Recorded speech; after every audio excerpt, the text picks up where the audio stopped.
दीपक देता है रोशनी फैलाने की प्रेरणा, फलदायी वृक्ष देता है देने की प्रेरणा, मधुबन देता है महकते रहने की प्रेरणा, महान व्यक्ति देते हैं जीवन जीने की प्रेरणा। आओ प्रेरणा से दें हम सभी को प्रेरणा।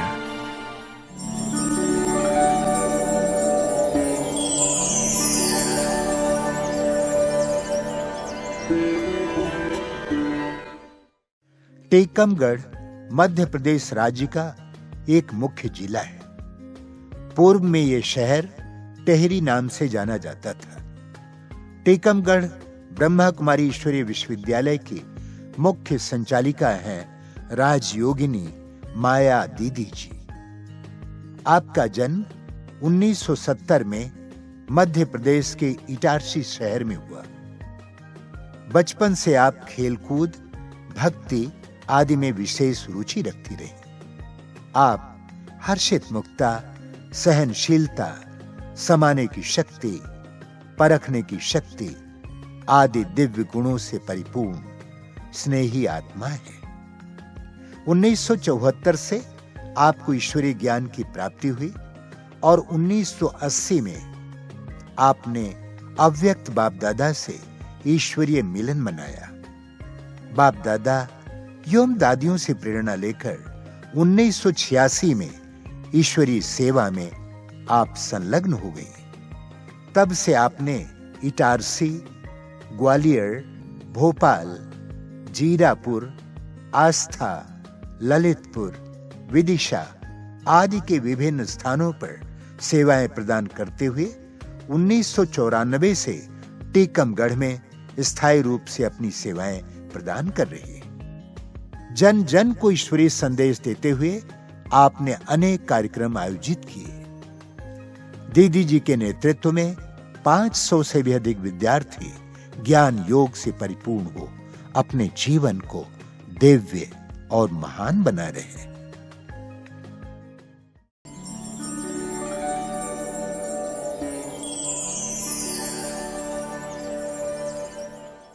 ओम शांति।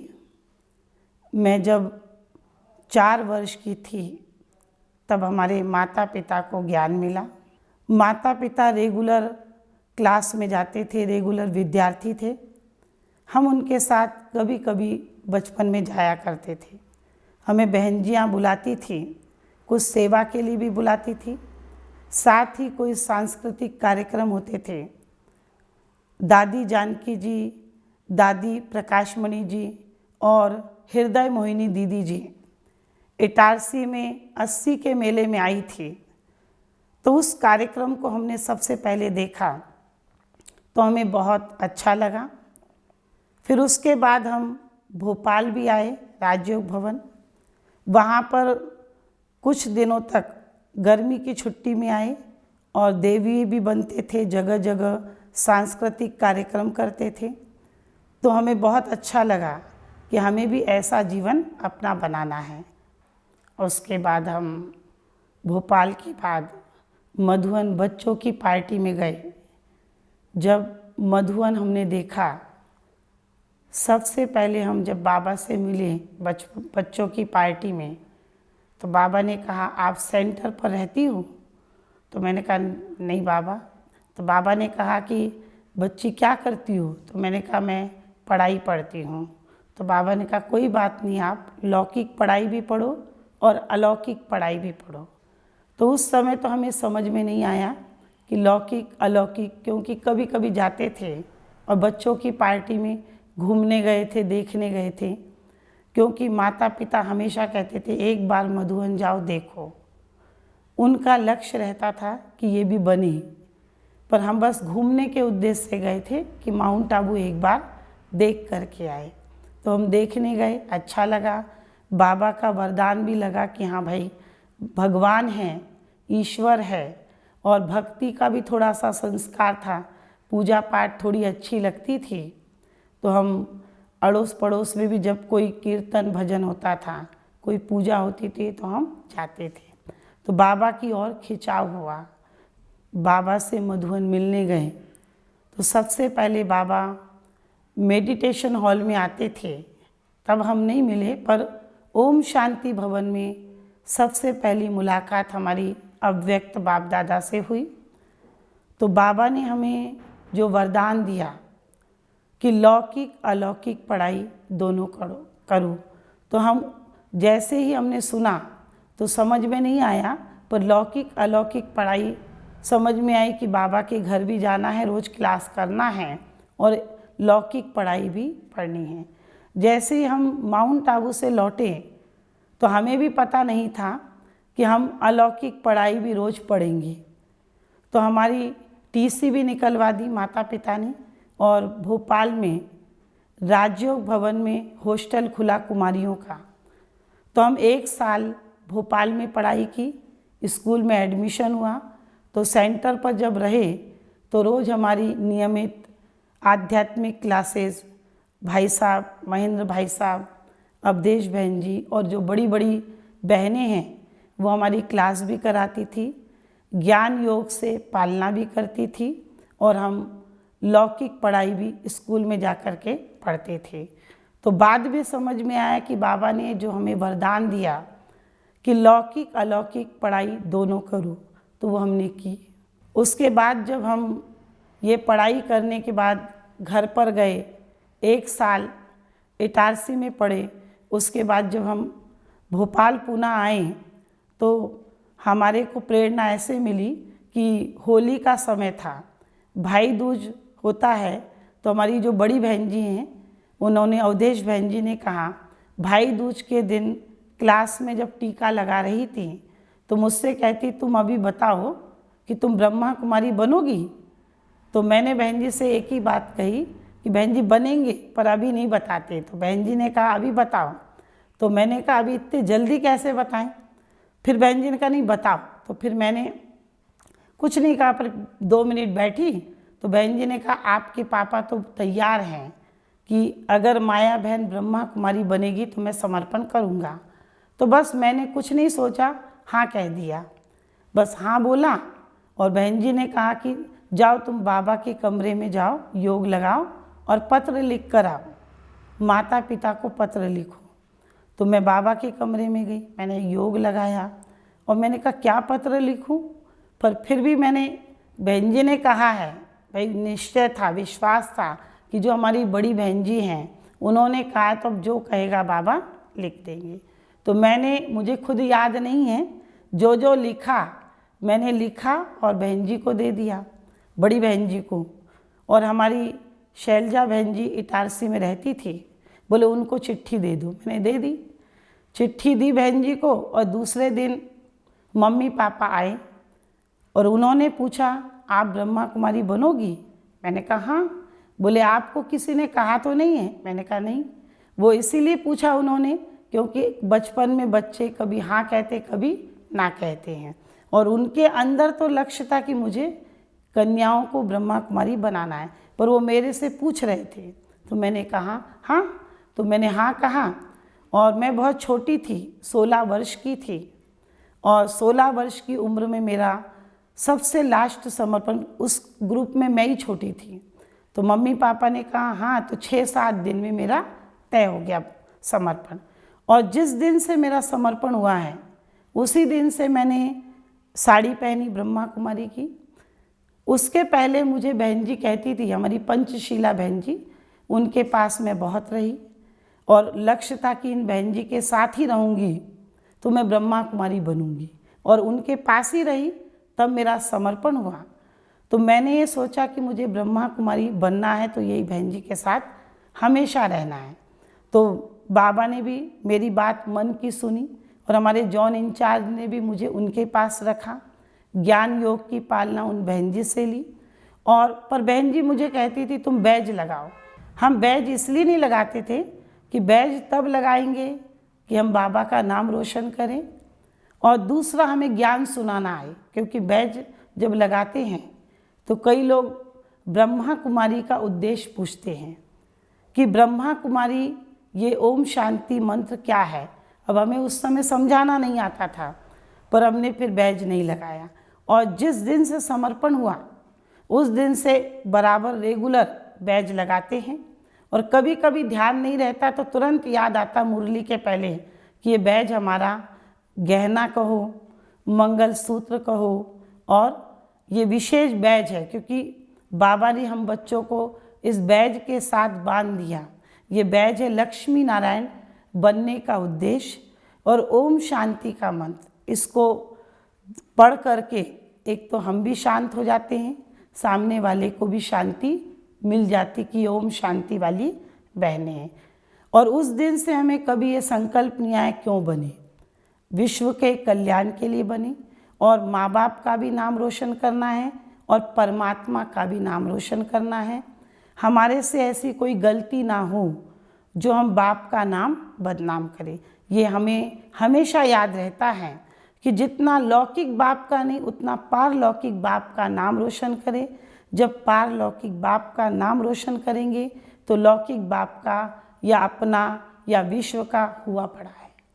सबसे पहले बाबा ने हमें छोटे छोटे प्रोग्राम जब किए तो हमें विश्वास नहीं होता था।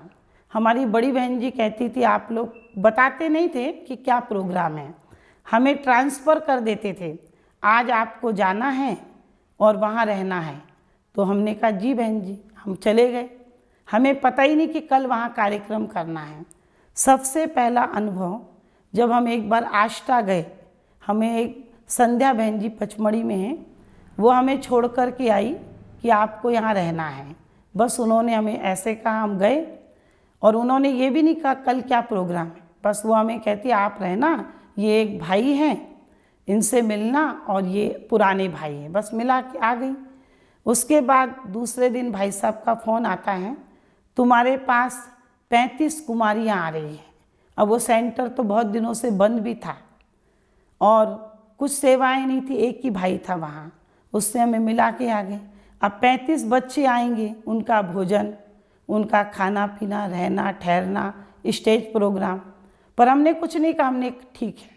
उस भाई को हमने बताया ऐसे ऐसे हमारे भाई साहब बहन जी का फ़ोन आया है, ऐसे ऐसे कार्यक्रम करना है। बताते गए, प्रोग्राम हुआ। दूसरे दिन बच्चे भी आए और सफाई वगैरह सब सेवाएं की और प्रोग्राम हो गया। ऐसे ही एक बार हमारी बड़ी बहन जी अवधेश बहन जी ने हमसे कहा तुम मेरे साथ प्रवचन करो। मैंने आज तक कभी बड़ी बहन जी के बाजू में बैठ के स्पीच नहीं किया, पर बहन जी ने कहा आज पहले तुम बोलोगी फिर मैं बोलूँगी। तो मैंने कहा बहन जी आप पहले बोलो। तो बोले नहीं आप ही बोलोगी, 1 घंटा बोलोगी। तो अब मुझे भी नहीं मालूम कि क्या बोलना है, पर फिर भी बहन जी की श्रीमत थी और बाबा की, क्योंकि बड़ों का हमने कभी डिसरिगार्ड नहीं किया। बहन जी ने कहा तो मैंने कहा चलो बाबा बुलवाएगा। तो हमने जो बोला भाई आत्मा के बारे में, परमात्मा के बारे में जैसा आता था वैसा हमने 1 घंटा बोला। फिर बहन जी ने कहा आप ऐसा करना, यहाँ पर 7 दिन का कोर्स करा, रोज़ जाना। मैंने कहा जी बहन जी। बराबर 7 दिन का कोर्स कराया और उसके बाद बहन जी ने अचानक में कहा मैं आऊँगी, वहाँ कार्यक्रम करूँगी। मैंने कहा ठीक है बहन जी। अब वहाँ पर भी ऐसा ही हुआ कि बच्चे बोले हम भेज देंगे, 1 दिन का कार्यक्रम है। अब 1 दिन का कहने के बाद वो हो गया 2 दिन का। अब उस समय इतनी सेवाएं नहीं थी, चाहे तन की कह लो, चाहे धन की कह लो, चाहे भाई बहन कह लो, पर फिर भी बाबा हमारी मदद करता है, हमको निश्चय में आगे बढ़ाया। तो बहन जी ने कहा उस भाई से कह देना 1 टाइम ही तो भोजन करना है, ज़्यादा कुछ नहीं खिलाना, बस दाल रोटी और सब्जी बस हो गया। हमने कहा ठीक है बहन। उस भाई ने हमें पूरा भंडारे का भी सामान ला के दिया, सब लाया। अब वो बच्चे उस दिन भी 1 दिन पहले आ गए। अब जो उन्होंने भंडारा लाया था वो तो ख़त्म हो गया। अब दूसरे दिन क्या करें, 2 दिन का प्रोग्राम है और 1 आध बच्चे नहीं थे, वो भी ऐसे 40 ड्रामा की टीम थी। फिर बाबा ने मदद की, एक भाई को भेजा, उसने दूसरे दिन का सामान लाया, ऐसे प्रोग्राम हुआ। अब वहाँ कार्यक्रम करने के बाद एक और स्थान है मटकुली करके पचमढ़ी के पास, वहाँ बोले प्रोग्राम होगा, भोपाल की मिनी बस आएगी। अब वहाँ हमारी बस भी लेट हो गई, पर रात को हमने गांव वालों को जगाया।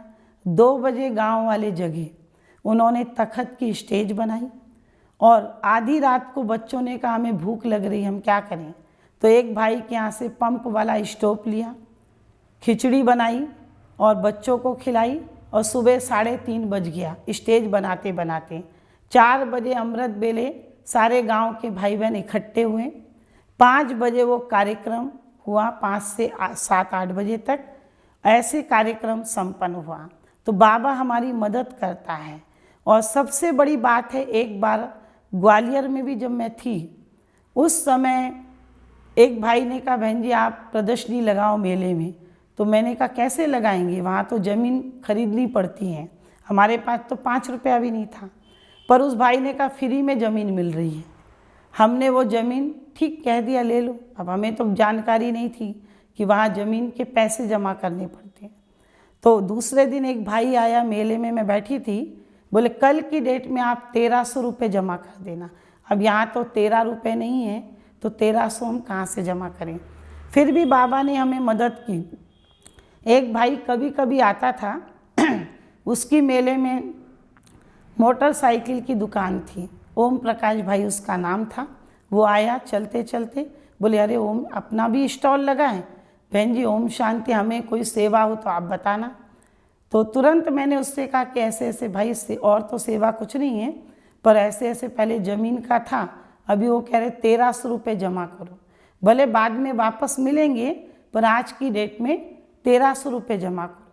तो बोले ठीक है बहन जी, मेरी जेब में अभी 1200 हैं, 100 में अभी आपको 10 मिनट बाद ला के देता।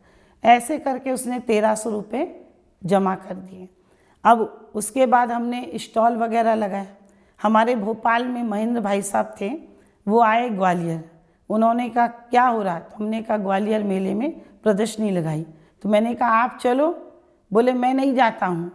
तो मैंने कहा सोचा भाई साहब एक बार तो देखे कैसी जगह है क्या है, क्योंकि हम छोटी छोटी बहनें। तो उन्होंने कहा मेरा शताब्दी का टिकट लेके आओ, मैं दिल्ली जा रहा हूँ। अब मैं लेने गई तो बोले ट्रेन कैंसिल है। जब ट्रेन कैंसिल हुई तो भाई साहब ने कहा अब ऐसा करो चलो मैं मेले चलता हूँ। और जब वो मेले में गए मेरे साथ, तो उन्होंने मुझे बताया कि तुम्हें पता है ग्वालियर मेले में बारिश होती है। मैंने कहा नहीं भाई साहब। तो बोले बारिश होती है, यहाँ तंबू लगाओ और वो एक बल्ली गड़ाओ। मैंने कहा जी भाई साहब। हमने फिर वैसे ही किया, दूसरे दिन फटाफट तंबू गड़ाया, वो किया। तो अनुभव रहा। तीसरे दिन जब बारिश हुई, अपने बाजू में गायत्री परिवार का भी स्टॉल लगा था, तो वहाँ पर राजमाता सिंधिया, माधवराव सिंधिया की मम्मी वहाँ उद्घाटन करने उनका आने वाली थी। मालूम पड़ा इतनी बारिश हुई कि उनका सामान अपने पांडाल में आया और अपना तो ज्यों का त्यों रहा। तो बाबा कहते हैं कि बड़ों का आशीर्वाद हमारे सिर पर है और श्रीमत जो हमें बड़े श्रीमत दे, जो कहें, जहाँ बिठाएं, जैसे चलाएं, उसमें हमको अपनी बुद्धि भी नहीं चलानी पड़ती, क्योंकि भगवान बुद्धिवानों का बुद्धिवान है। अगर हमारे में बुद्धि नहीं है तो कोई ना कोई भाई, कोई ना कोई माता, कोई ना कोई बहन जी हमारे पास ऐसे कार्य के लिए भेज देती हैं। यही मेरा अनुभव है। प्रकाश मणि दादी जी और दादी जानकी जी, मनोहर दादी, जितनी भी दादियाँ हैं, सभी दादियाँ हमने उनका अनुभव किया। विशेष चंद्रमणि दादी जी का भी अनुभव किया। मनोहर दादी का हम हमेशा सुनते थे कि वो बाबा ऐसा करता था, ऐसा चलता था, ऐसे खाता था। तो ये नहीं लगता था कि हमने ब्रह्मा बाबा देखा नहीं, ऐसा लगता था कि बाबा आ रहा है, हमसे बात कर रहा है। आज भी हम मधुबन में जाते हैं तो हमें वही दिखाई देता है। पांडव भवन में जाते ना, तो हमें 3-4 दादियाँ आज की डेट में भी ऐसा लगता है वो बैठी हुई हैं।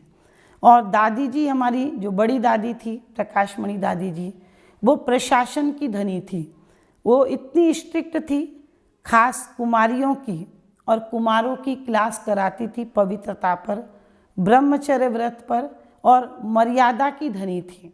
तो दादी जी से एक शिक्षा ली कि बहुत सारे अनुशासन उन्होंने हमें सिखाए, उनसे हमें प्रेरणा मिली, आगे बढ़े। आज दादी जी ने, आज संसार में भी लोग प्रशासन करते हैं तो इतना ऊंचा नहीं करते हैं। आज इस ब्रह्मा कुमारी विद्यालय में प्रशासन अगर सीखना है तो हमारी बड़ी दादी जी से सीख सकते हैं, प्रकाशमणि दादी जी से। आज हम सभी बहनों ने सीखा, हमारे जो जॉन इंचार्ज ने भी उन्हें सीखा। हमारे महेंद्र भाई साहब भी ये कहते थे, ब्रह्मा बाबा ये करते थे। ब्रह्मा बाबा के अंतिम 3 बोल हर क्लास में वो सुनाते थे, निराकारी, निर्विकारी और निरहंकारी। और आज हमारी दादी जी भी निमित्त, निर्माण और निर्मल वाणी, ये दादी जी की भी थी। और दादी जानकी जी की भी एक अनुभव है, एक क्लास दादी जी का बहुत आता था। मुझे याद है, कोई भाई आए या ना आए, स्टूडेंट बढ़े या ना बढ़े, जिज्ञासु कोई भी हो, आपने कितने भी लाखों का प्रोग्राम किया तो आपका धन भी सफल हुआ, तन भी सफल हुआ, समय भी सफल हुआ। कोई निकले या ना निकले, पर आपको तो अपना तन भी लगाना है, मन भी लगाना है और धन भी लगाना, अर्थात अपना सब कुछ सफल करना है। तो ये दादियों की प्रेरणा रही। और रतन मोहिनी दादी जी भी विशेष हमारी जो लीडर है टीचर्स की, वो भी हमें अनुशासन सिखाती हैं। और गुलजार दादी जी जिनके तन में बाबा आते हैं, तो उनको तो देख करके ऐसा लगता है कि हमने ब्रह्मा बाबा को, शिव बाबा को स्वयं देखा। अवधेश बहन जी ने जब हमें सिखाया, बहन जी बहुत हमारी सरल चित्त है, और कोई भी कार्य के लिए अपन बहन जी को भी बताओ तो बहन जी कहती हाँ चलो ऐसा कर लो। कभी भी बहन जी ने हमें कोई शिकायत नहीं निकाली किसी भी कार्य में, और हमेशा पीठ थपथपाती थी, नहीं आपने लाली बहुत अच्छा काम किया। और बहन जी ने सभी बहनों को, हमें भी खास हम बहनों को आगे बढ़ाया। आज किसी भी कार्य में आगे बढ़े हैं, हिम्मत दिलाई है, कोई भी कार्य किया है तो हमें उस कार्य में सफलता मिली है। बहन जी हमेशा कहती कभी ना नहीं करो, ये मत सोचो ये जिज्ञासु आएगा नहीं, ये आपकी बात सुनेगा नहीं, इतनी सेवा आपसे बनेगी नहीं। चाहे वो धन की सेवा हो, चाहे तन की हो, चाहे समय की हो, चाहे भाई बहनों की हो, कभी ना नहीं कहो। तो ना शब्द तो है ही नहीं डिक्शनरी में, हमेशा हाजी हाजी कहेंगे तो कार्य हुआ पड़ा है।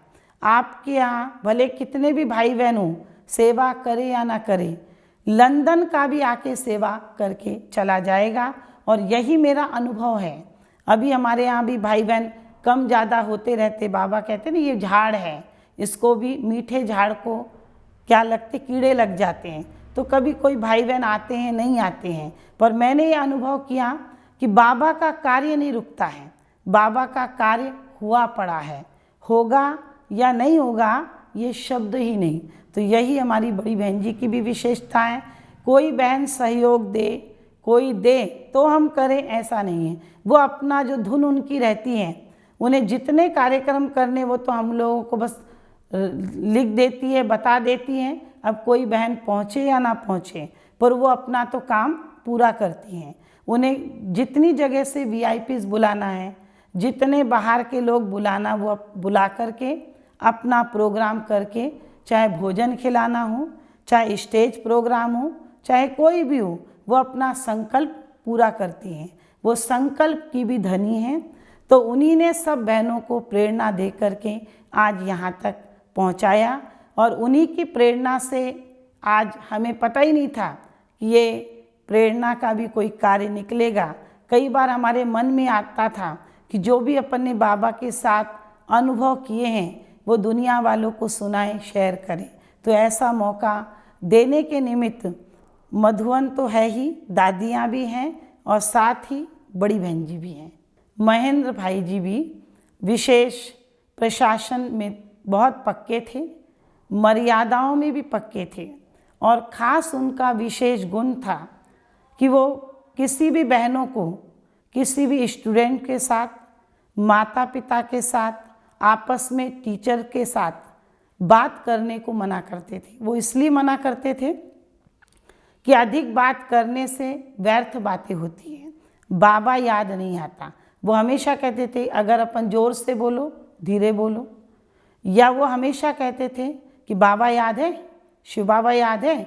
और हम देखते थे भाई साहब हमारे, वो हम देखते थे पीछे घूमने गए हैं और भाई बहनों के पास खड़े हैं। अगर हमने कोई शब्द बोला तो तुरंत वो हमारे पीछे आकर के हमें देखते थे, क्यों, किससे बात कर रहे हो, क्या बात कर रहे हो। तो अर्थात उन्होंने हमारा सबका अटेंशन परमात्मा की ओर खिंचवाया। ये भाई साहब की विशेष विशेषता थी। व्यर्थ से भी छुड़ाया। विशेष मुझे पंचशीला बहन जी से जब इस ज्ञान में आई भोपाल में, तो बड़ी दादियाँ जब आती थी तो बहनें गीत गाती थी बना करके।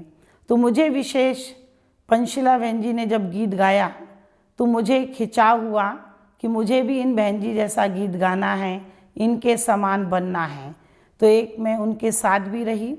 उनके साथ रह कर के मैंने शिक्षाएं प्रदान की, ज्ञान भी सिखाया, सीखने को मिला योग कैसे लगाते हैं और टोली वगैरह जो भी है, रहना कैसे हैं, उठना कैसे हैं, बैठना कैसे हैं, बाबा को योग लगाना है तो वो भी अनुशासन में पक्की थी। तो वो हर चीज़ अपने आप टोकती थी कि ऐसा नहीं ऐसा करो, तो वो सीखने को मिला। तो पंचशीला बहन जी से हमने सीखा। और विशेष हमारी बहन जी बहुत शांत चित्त थी और एक्यूरेट काम करती थी। विशेष यहाँ पर मुझे 30 साल हो गए टीकमगढ़ में रहते हुए। और यहाँ पर सेवाएं तो शुरू में हम जब 22 साल के थे, 22-23 वर्ष के थे, तब हम टीकमगढ़ में आए। और धीरे धीरे प्रदर्शनी, प्रवचन, जगह जगह कार्यक्रम, सांस्कृतिक कार्यक्रम, ड्रामा वगैरह, डांस वगैरह, 9 देवियों की चैतन्य झांकी और यहाँ पर जो भी कार्यक्रम किए, सम्मान समारोह मना नहीं किया अभी, पर विशेष हमने जो भी प्रोग्राम, स्टेज प्रोग्राम, विश्वनाथ की रैली भी यहाँ आ चुकी और जो भी रैलियाँ, साइकिल रैली आई और बहुत सारे कार्यक्रम, जो जगह जगह ग्रामीण यात्राएं भी आई, महिला सशक्तिकरण अभियान भी आया। तो इस प्रकार के कार्यक्रम किए और गांव-गांव में भी प्रवचन, जगह जगह छोटे छोटे कार्यक्रम। और मेरा ब्राह्मण जीवन में विशेष धारणा अमृत बेला मिस नहीं करती हूँ। और विशेष मुरली क्लास, क्योंकि बाबा कहता है कि मुरली क्लास ये भी हमारी आत्मा का भोजन है। उसमें बाबा हमें ऐसे पॉइंट देता है जो कि सारा दिन हमें शक्ति मिलती है, ताकत मिलती कि आज मेरे बाबा ने, मेरे पति ने या परमात्मा ने मुझसे क्या कहा। क्योंकि बाबा हमें इशारा देता है, कोई भी अगर हमारे से गलती होती है और बाबा की मुरली हमें बीच में याद आ जाती है। जैसे कई बार बाबा ने कहा है बहुत पहले कि अंतिम में अचानक और एवर रेडी का पार्ट भी पक्का करना हमें, तो उसके लिए हमें ये याद रहता है कि मैं स्टूडेंट हूँ, क्योंकि मैं विद्यार्थी भी हूँ, क्योंकि परमात्मा मेरा टीचर है, मुझे भी पढ़ना है और पढ़ाना है। ये विशेष धारणा जीवन में रहती है। वर्तमान समय में पुरुषार्थ करती हूँ कि बाबा कहते हैं जितना हो सके बाबा को याद करूँ, क्योंकि याद से याद मिलती है। आज हम मनसा सेवा करते हैं, क्योंकि कई बार कहने से सेवा नहीं होती है, पर आप मन से किसी की शुभ भावना दे करके, शुभ कामना दे करके उससे आप कोई भी कार्य कराओगे तो वो व्यक्ति पहुंच जाता है और मेरा कार्य हो जाता है। ये विशेष धारणा करते हैं। अंतिम समय की ये तैयारी कर रहे हैं कि विशेष बाबा ने कहा अचानक कुछ भी हो सकता है, तो उसके लिए बाबा ने कई बार मुरलियों में इशारा दिया है कि मैं अति प्रिय चीज़ से छुड़ाऊंगा। तो मैंने ये तो प्रैक्टिकल अनुभव किया कि जिस समय मेरी लौकिक एक सिस्टर उषा बहन जी, जिनका एक्सीडेंट हुआ था, सागर में भी एक बहन है और एक उषा बहन छोटी, वो तो एक्सपायर हो गई। जिस दिन उसका एक्सीडेंट हुआ तो उस समय मुझे बाबा की मुरली याद आई। आज मेरा पेपर है, इसलिए कि दोनों मेरी लौकिक बहनें हैं, एक बड़ी है एक छोटी है, और मुझे पास होना है। और फिर थोड़ी देर बाद विचार आया कि उसने शायद शरीर छोड़ दिया, तो 1 सेकंड के लिए लगा कि मैं रो लूँ जब मैंने उसकी डेड बॉडी देखी। फिर पीछे जब मैं मुड़ी तो हमारे एक अभी यहाँ पर अभी आप मुलाकात भी करेंगी चौबे भाई जी, वो मुझे दिखाई दिए स्टूडेंट।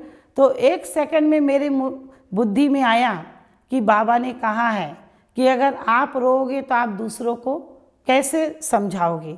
तो मुझे मुरली की पॉइंट याद आई कि आपको रोना नहीं है, मैं बैठा हूँ, माना बाबा मेरे सामने खड़ा है।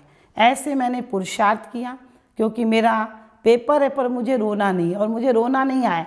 1 सेकंड लगा रोऊं और 1 सेकंड में मुझे मुरली याद आ गई। भाई बहनों के लिए ये संदेश है कि चाहे जैसे भी भाई बहन हैं, पर हमें उनको आत्मिक भान से देखना है, उनके प्रति शुभ भावना रखनी है। कभी अपन मन में आ जाता है कि ये चेंज नहीं होंगे, पर ऐसा नहीं है कि चेंज नहीं होंगे, क्योंकि बाबा ने भी हमें तो चेंज किया ना। कई ऐसी आदतें होती, कई ऐसे संस्कार होते हैं, कोई कमी होती है, पर परमात्मा ने हम सबको विशेषता देख करके अपना बनाया। तो हमें भी, सभी बाबा के बच्चे हैं, सभी आत्माएं हैं, कोई के अंदर कोई विशेषता है, उसको देख करके उसको आगे बढ़ाना, हर एक को शुभ भावना शुभ कामना से आगे बढ़ाना और बढ़ते रहना और बढ़ाते रहना। ओम शांति।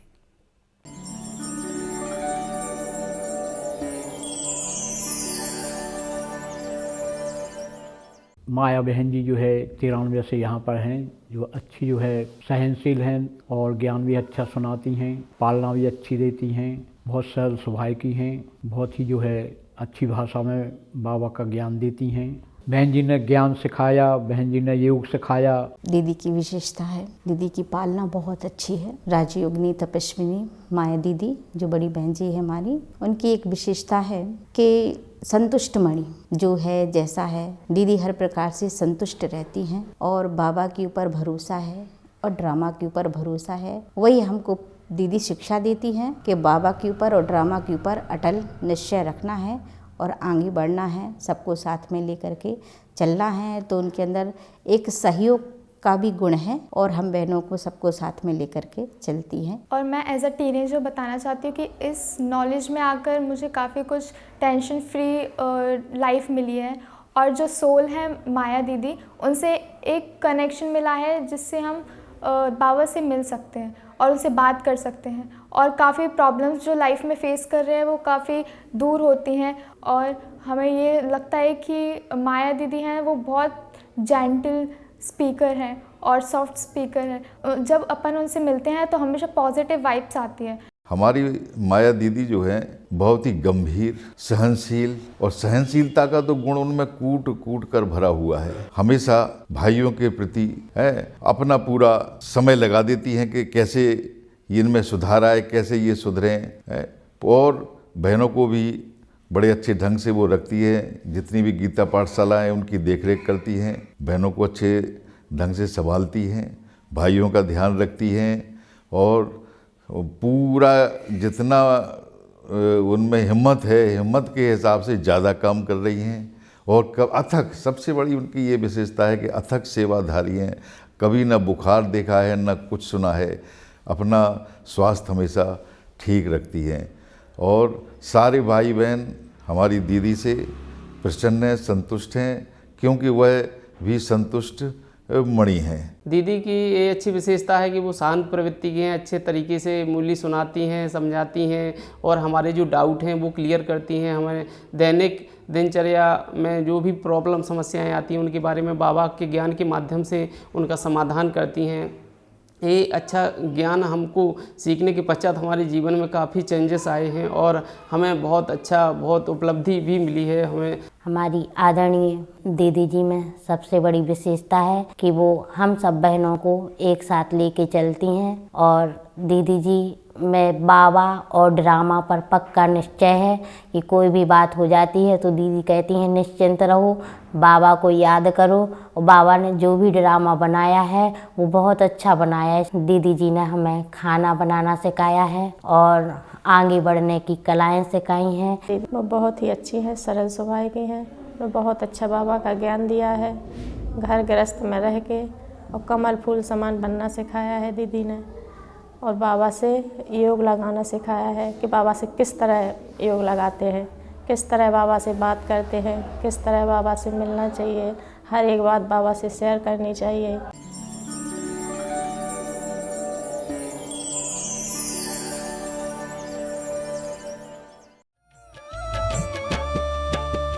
जिंदगी हमारी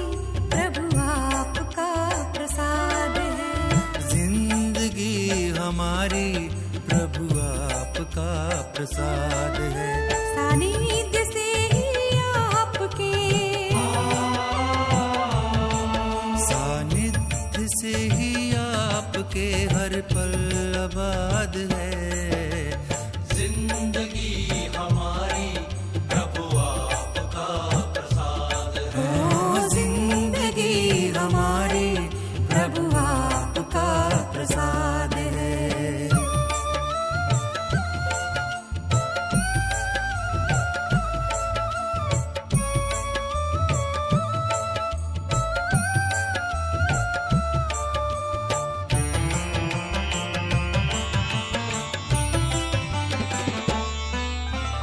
आपकी शक्ति से संवर गया चिंतन, आपकी शक्ति से संवर गया चिंतन।